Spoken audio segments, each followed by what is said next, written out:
गिरिडीह जिले के बगोदर में आज भाकपा माले का कद्दावर नेता कॉमरेड महेंद्र सिंह का 19वां शहादत दिवस मनाया गया। इस दौरान हजारों की संख्या में लोग जिले भर से शामिल हुए। इस कार्यक्रम में भाकपा माले के राष्ट्रीय महासचिव वहीं दूसरी ओर दीपांकर भट्टाचार्य ने भाजपा पर जमकर हमला बोला। दीपांकर भट्टाचार्य समेत अन्य कद्दावर नेता शामिल हुए। कार्यक्रम में जहां एक ओर कॉमरेड महेंद्र सिंह के बलिदान को याद किया गया और आने वाले लोकसभा चुनाव को लेकर बताया कि कोडरमा से किसी भी हालत में भाकपा माले का उम्मीदवार होगा, क्योंकि पिछले 2-3 लोकसभा चुनाव में माले के प्रत्याशी ने बेहतर प्रदर्शन किया है। अगर इंडिया महागठबंधन के तरफ से कोडरमा में माले को टिकट नहीं दिया गया, उसके बावजूद भाकपा माले अपना प्रत्याशी उतारेगी। सिलेंडर गैस का लेकर के जो इन लोगों ने अफवाह फैलाया था कि cylinder gas Modi ji free बांटने, हर साल एक तरह से कहिए तो हमारे लिए नए साल की शुरुआत महेंद्र जी के शहादत दिवस पर संकल्प के साथ होती है। और हर बार हम देख रहे हैं कि 19 साल हो गए, लेकिन महेंद्र जी को लेकर के जनता में इतना ज़बरदस्त श्रद्धा, इतना आकर्षण। महेंद्र जी हमारे लिए एक ऊर्जा के स्रोत हैं, एक प्रेरणा के स्रोत हैं। और इस समय जब पूरे देश इतना ज़बरदस्त संकट में है, सरकार जो है वो बिल्कुल एक तानाशाही थोपने पर आमादा है। जो मंदिर जो आस्था का प्रतीक है, उसको सत्ता का प्रतीक बनाने की कोशिश हो रही है। मंदिर को लेके सरकार, ये लोगों के निजी आस्था का मामला है, सरकार का मामला नहीं है, लेकिन उसको सरकार ने अपना काम बना लिया है। तो ऐसे समय में महेंद्र जी के नाम पर आज इतनी ज़बरदस्त यहाँ लोग जुटे। हम लोगों ने संकल्प लिया कि आज से लेके 30 तारीख तक, महेंद्र जी के शहीद दिवस से महात्मा गांधी के शहीद दिवस तक, पूरे झारखंड में एक जन संकल्प अभियान चलेगा। बीच में सुभाष बोस की भी जयंती है 23 तारीख को। इस साल 24 तारीख भी कर्पूरी ठाकुर जी की जन्मशती और 26 तारीख तो पूरे गणतंत्र दिवस है।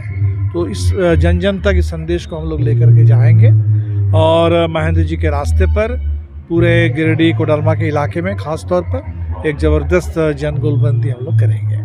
और आने वाले लोकसभा चुनाव को लेकर सर क्या कुछ तैयारियां माले के? देखिए, कोडरमा में तो माले की बहुत एक तरीके से स्वाभाविक विकास है। और 2009 में हम लोग सेकंड थे, 14 में हम लोग सेकंड थे, 19 में भले ही मान लीजिए कुछ लोगों ने बाबूलाल मरांडी पर भरोसा कर लिया और इसीलिए एक बड़ा धोखा हुआ विपक्ष के साथ। हम उम्मीद करते हैं कि इस बार यहाँ पूरे इंडिया गठबंधन का समर्थन माले को कोडरमा में मिलेगा और बिल्कुल हम सब लोग मिल करके भारतीय जनता पार्टी को यहाँ इस बार शिकस्त देंगे। इंडिया महागठबंधन की तरफ से सर लगातार बैठक हो रही है और बैठक को लेकर के जो बात हुई है बैठकों में कि सीट शेयरिंग की बातें राज्य में होने वाली हैं। तो राज्य में अलग अलग पार्टियां हैं, हमारी भी बातचीत शुरू है कांग्रेस से, जेएमएम से, जो यहाँ के तमाम इंडिया गठबंधन के घटक दल है इस राज्य में, सबसे बातचीत करके ही फैसला होगा।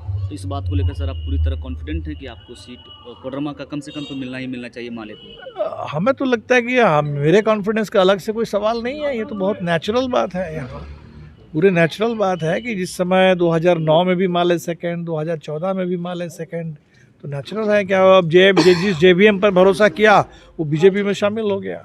तो निश्चित तौर पर यहाँ तो सबके पार्टी के लिए नेचुरल है चॉइस माले। सर देखा गया है कि लगातार चाहे विधानसभा हो या लोकसभा हो, माले ने हमेशा चाहे एक्सटर्नल हो या इंटरनल सपोर्ट करने का काम किया है इंडिया महागठबंधन को। अगर विधानसभा की ही बात करें तो एक्सटर्नल सपोर्ट ही भले ही दिया, लेकिन दिया है। उसके बावजूद भी सर जो मिनिस्ट्रीज में एकोमोडेट क्यों नहीं किया जाता है सर? नहीं, ये तो हमारी पॉलिसी है। हमने कभी नहीं कहा कि हमको मिनिस्ट्री चाहिए। वो तो बिहार में भी हम लोगों ने कहा कि हमारे 12 MLA है, हमने कहा कि अभी हमको कोई मिनिस्ट्री नहीं चाहिए।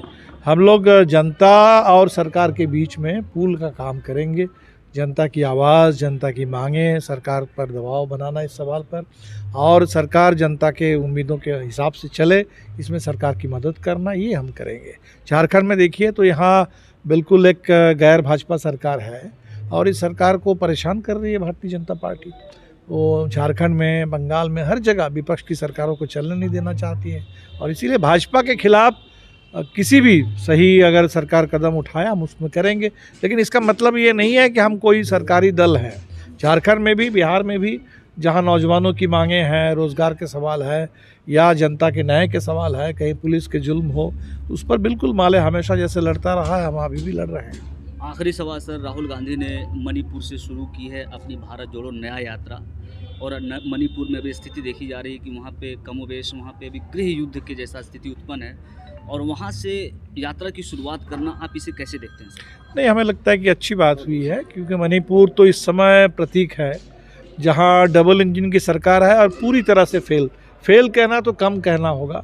सरकार एक तरीके से जनता के खिलाफ काम कर रही है, और इसीलिए हमें लगता है कि मणिपुर को भरोसा देना चाहिए पूरे हमें विपक्ष के तमाम दलों को, और ये राहुल गांधी ने अच्छा काम किया वहीं से शुरू करके, और हमारी पूरी शुभकामना है।